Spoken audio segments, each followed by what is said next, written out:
Good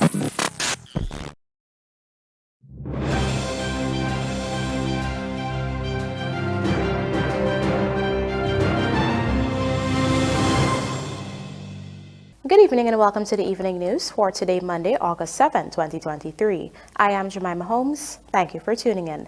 Now let's take a look at some of the lead stories tonight. Central government stands as partner in development. President Ali tells new mayors. Pilot pineapple farm Black Giant Poultry projects to be launched in Mashabo. CANU intercepts 27 million in cocaine at cargo company in TIMEHRI. Livestock farmer dies in West BERBICE smash-up. New local government minister to be announced very soon, and man killed after crashing brother's car into CULVERT at Diamond. Now for the news in detail. Calling for a fresh approach to governance to advance services at the local level, President Ali has called on new leaders from the 10 townships to put their political affiliation aside and harmonize with the administration's aggressive developmental agenda. Rupasina Ryan was at the ceremony and filed this report.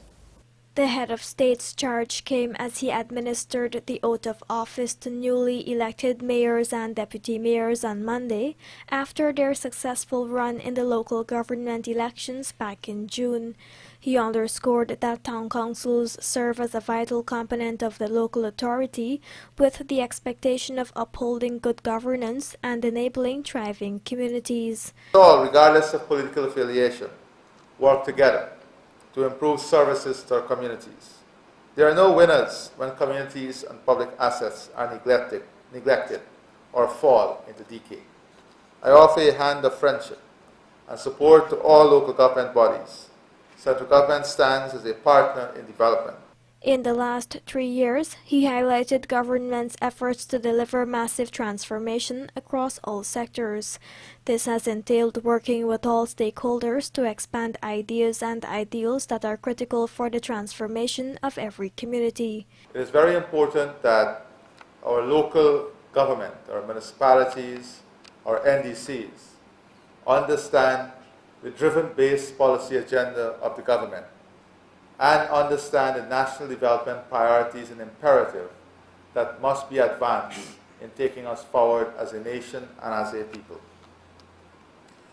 We don't have the time, the luxury of time, I may say, to indulge in side shows, to indulge in side performances. Our time is spent and must be spent on the magnitude of the task ahead of us. The president said this progress must be manifested at all levels of the system of government, national, regional, and local. This is why local government is so important.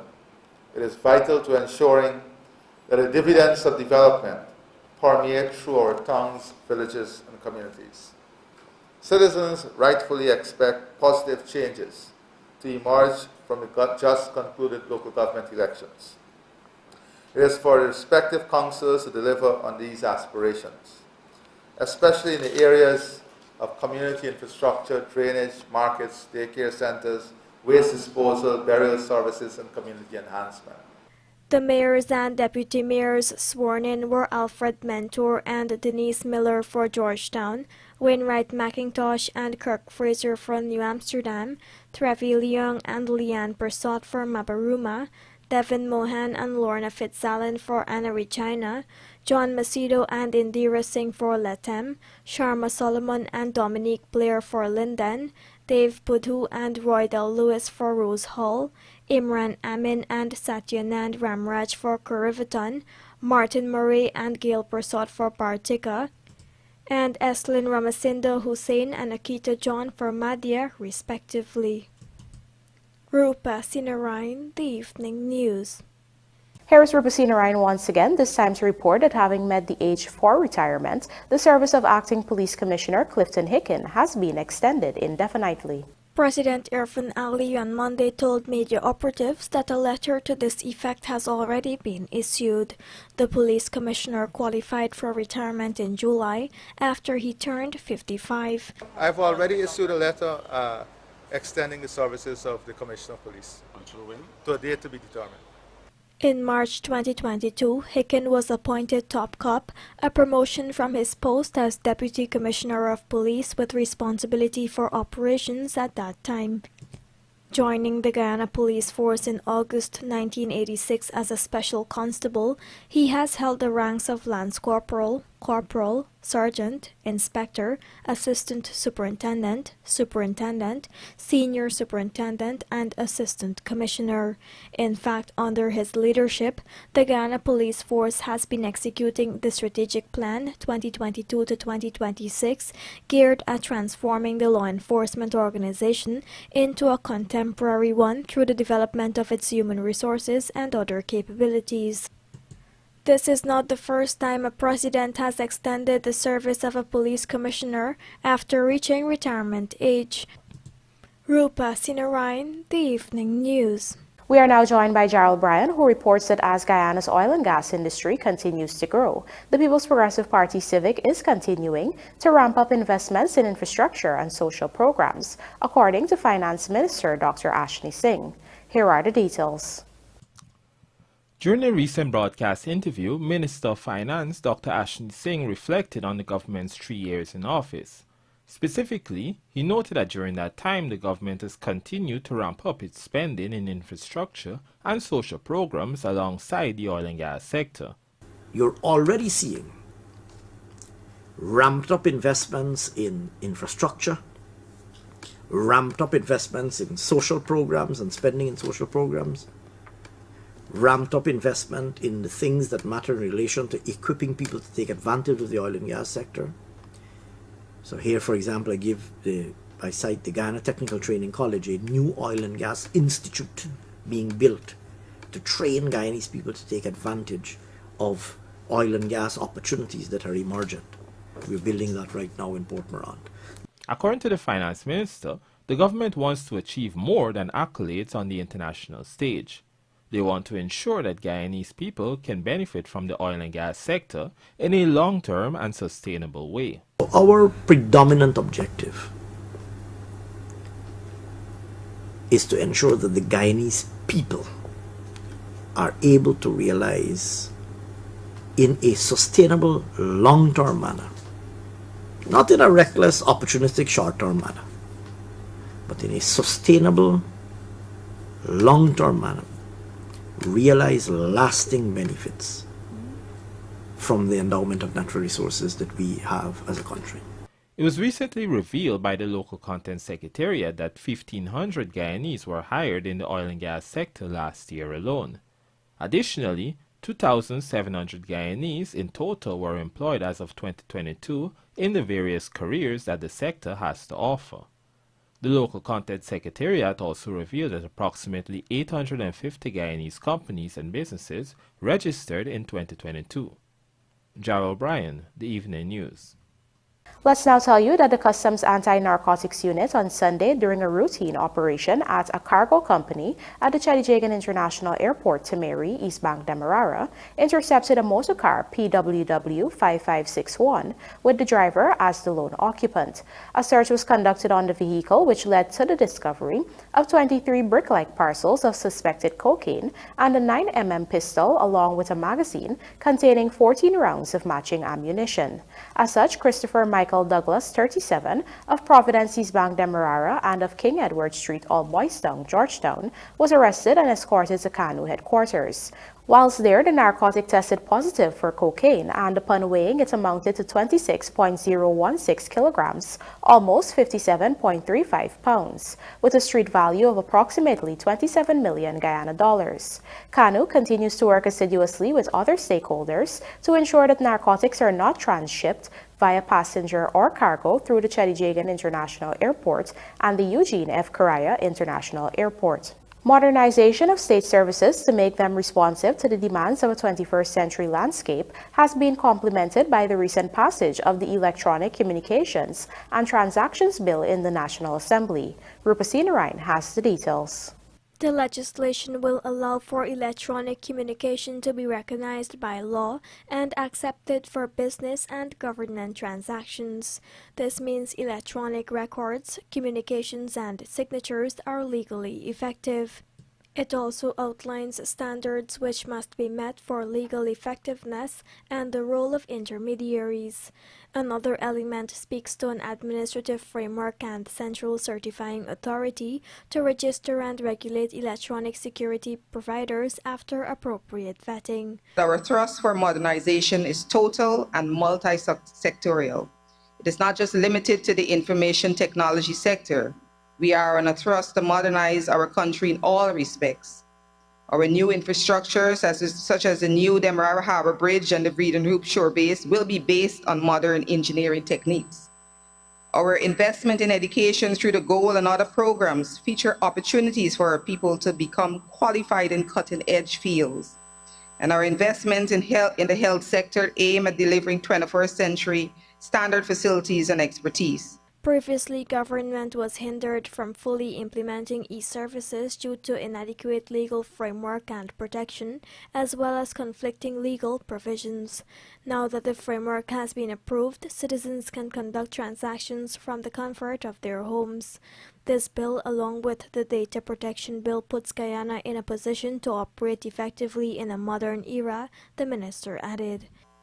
The first fundamental thing that this bill does is to provide for legal recognition of communications and transactions that are effected by electronic means. This perhaps is the simplest of these three fundamental building blocks. In essence, we declare that electronic records, communications, transactions, and signatures are to be legally effective. Penalties can also arise from non-adherence to the law. In fact, any person who gives information that is false or misleading commits an offense and can be fined $1 million and imprisonment for 3 years. It also takes into consideration other measures to prevent fraud in keeping with the prevalence of such through electronic means. Rupa Sinarain, The Evening News. Coming up, new local government minister to be announced very soon, and a livestock farmer dies in West BERBICE smash-up. Do stay with us. More news ahead.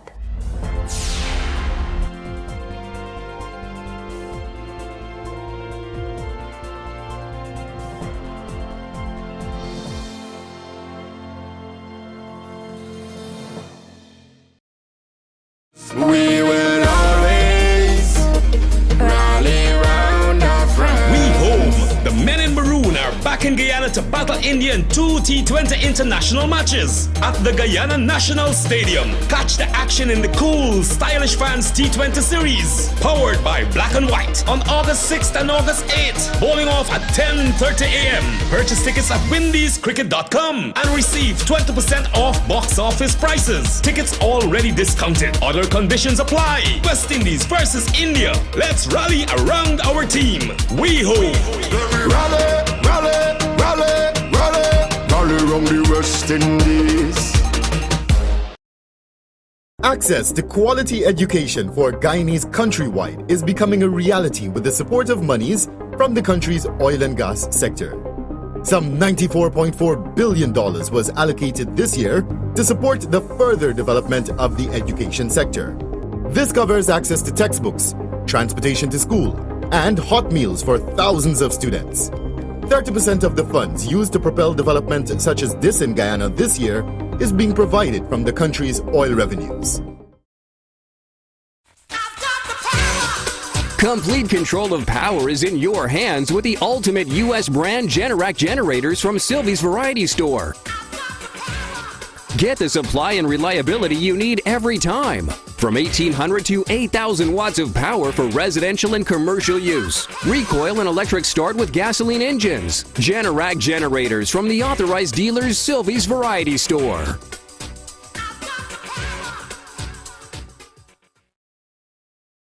Did you know that John Lewis Styles carries back-to-school items? Besides clothing and footwear, you can also get lunch bags from $3,500, backpacks from $4,500, and pulley backpacks from $10,995, all for the same price or less than buying online, and it's already here. Also, get a chance to win one RCA tablet every week in August. Enter to win with every $5,000 you spend. That's 4 tablets you can Google homework with. John Lewis Styles. Simply different.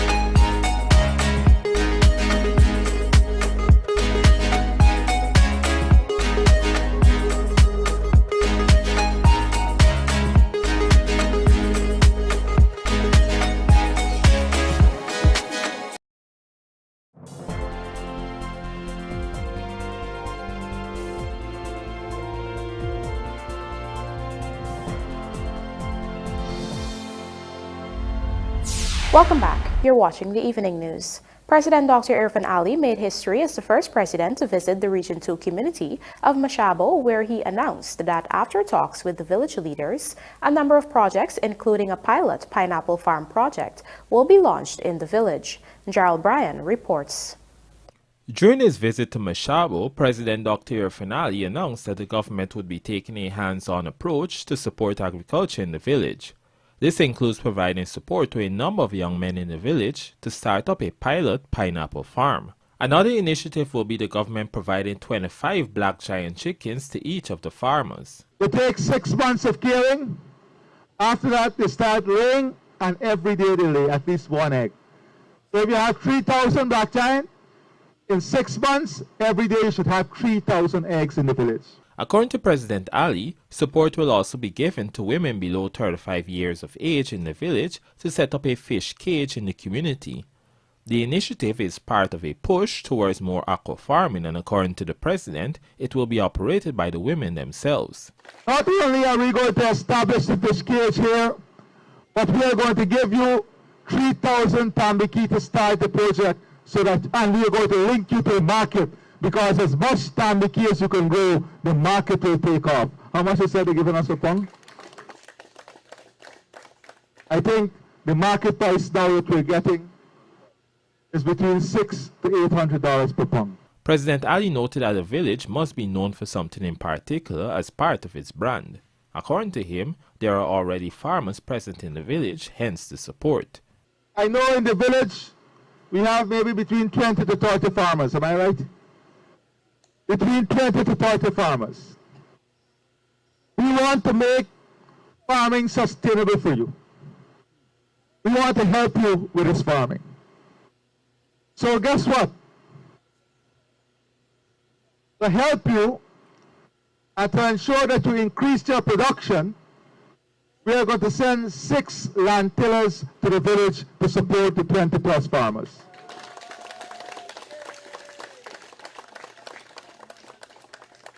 In addition to these 6 land tillers, we are going to send a whole host of farming tools and equipment for you to use in the village and in the farm.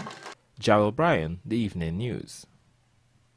20-year-old Shamar Charles, a prison officer, was on Sunday evening killed in a hit-and-run accident at Swan Village, Suzdijk Linden Highway. Police stated that Charles reportedly ran from east to west across the road when a car collided with him. He fell onto the road surface and sustained injuries to his head and about his body.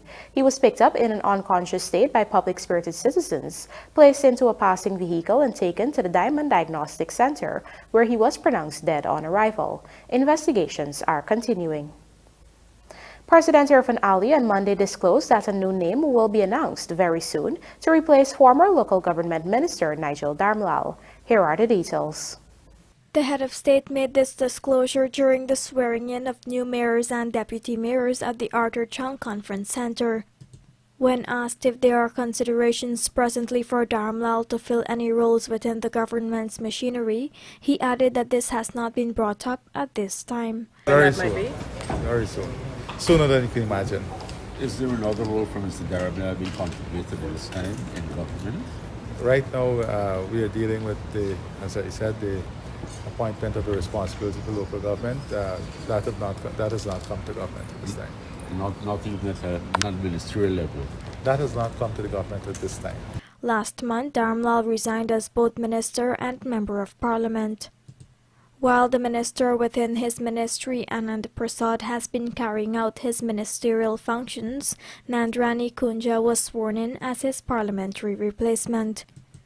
Darmlal had resigned following allegations of rape that were leveled against him. Subsequently, however, the complainant declined to pursue the matter. The victim had given a no further action statement to investigators in the presence of one of her parents and a representative of the Child Care and Protection Agency. This had led to the Director of Public Prosecutions, Shalimar Ali Haq, advising the police not to proceed with the case. Rupa Sinarayan, The Evening News. An East Kanji cattle farmer is now dead following a two-vehicle collision at Cotton Tree Public Road, West Coast Berbice, in the wee hours of Monday. Our Berbice correspondent Andrew Carmichael reports that family members of the dead man have expressed concerns that the auto driver was not tested by police for alcohol in his system until he was allowed to go home and return several hours later.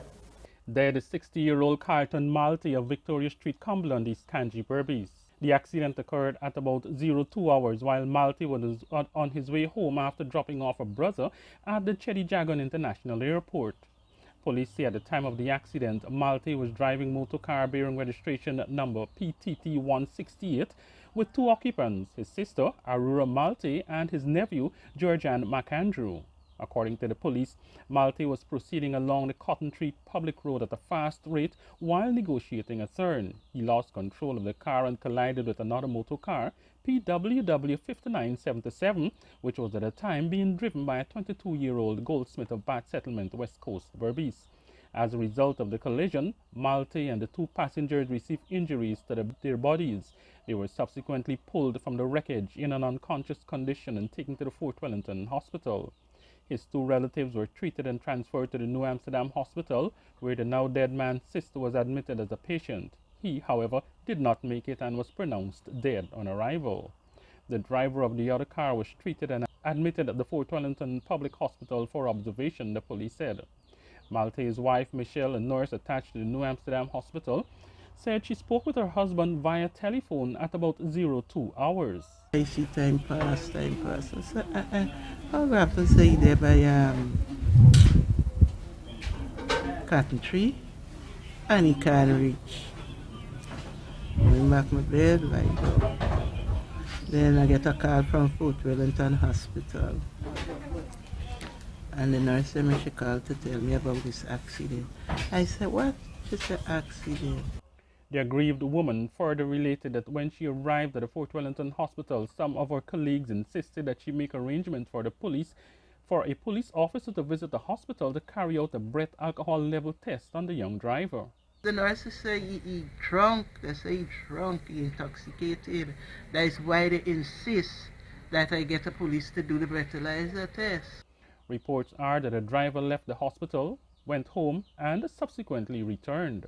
The nurses said I had two persons that was there, and they said I keep telling him, you're going with too much speed, you're going with too much speed, why you mashing like that? And he didn't listen to them. The nurses told me, they said, Nurse Mars, get a police to come and do this breathalyzer. So, because they said, this driver he left and he went home, they said. They say he must eat, drink water, and flood his system, and then he go back. Anyhow, when I asked the officer, I said, officer, why y'all didn't do a breathalyzer on the driver? They waiting for instructions from the doctor. So the doctor said no. Doctor said I don't have to give you all instruction to do the breathalyzer. Doctor said no. The nurses said no. Doctor don't give nobody instruction to do breathalyzer. You know that when there's an accident, you come and you get your breathalyzer done. Meanwhile, an inspector has since taken over the investigation. For the Evening News, Andrew Carmichael. A 30-year-old man was on Saturday evening killed after reportedly crashing his brother's car at Little Diamond Public Road, East Bank, Demerara. Dead is Ishmael Court of Northeast Grove, East Bank, Demerara. Police stated that on Saturday evening at about 23:30 hours, Kia Court, the owner of the motor car bearing registration number PAD 8961, parked the vehicle and went to bed. However, at about 3:05 hours on Sunday morning, he was informed that his vehicle was involved in an accident along the Little Diamond Public Road. He immediately made checks for his vehicle, and it was then he observed that it was missing. Without hesitation, he went to the scene, and upon arriving there, he saw his damaged vehicle on the roadway. At that time, he was informed that the driver, his brother, had collided with the culvert and was taken out of the vehicle in an unconscious state and rushed to the Diamond Regional Hospital. He was examined and treated but was subsequently transferred to the Georgetown Public Hospital, where he succumbed to his injuries. And now for a look at the bird reports. The Demerara Harbor Bridge will be closed to vehicular traffic on Tuesday, August 8, 2023 at 22 hours for a period of 1.5 hours. Meanwhile, the BERBICE River Bridge is expected to be closed at 9 hours 25 on Tuesday, August 8, 2023, also for a period of 1.5 hours. Fans flock box office again for CPL Final playoffs tickets and Final Four decided in Digicel Football Championships. Details of these stories and more in the Sportcast, sponsored by MacCorp, coming up on the other side of the break.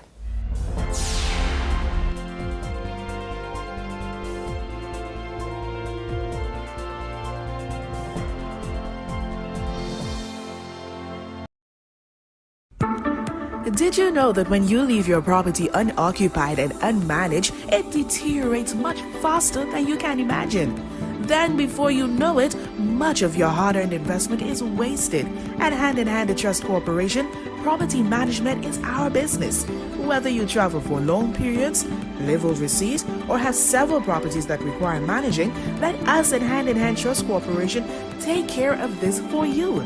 Your property is safe with us. Hand in Hand Trust Corporation Incorporated, a member of the Hand in Hand Group of Companies. Superbet, your best bet.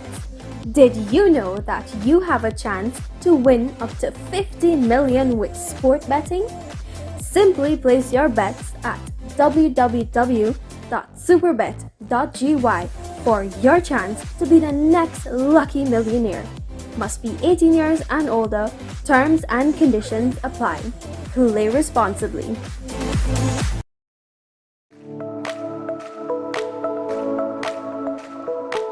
Optic offers great patient care that is tailored for my entire family. At Optic, a wide selection of affordable optical frames and optical services are available to fit your budget. At Optic, my family is provided with comprehensive eye examination and access to their ophthalmology services, all under one roof. Optic takes pride in delivering exceptional customer service and a unique experience to you, our customers. Optic Vision Care is a company that is Guyanese born and grown that will help you take care of your precious eyes.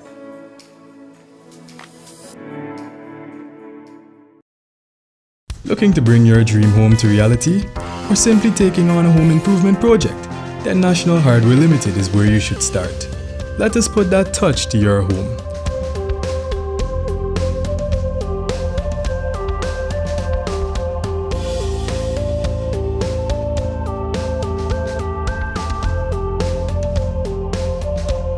Choose from over 1,000 Berger Paint original hues for any surface.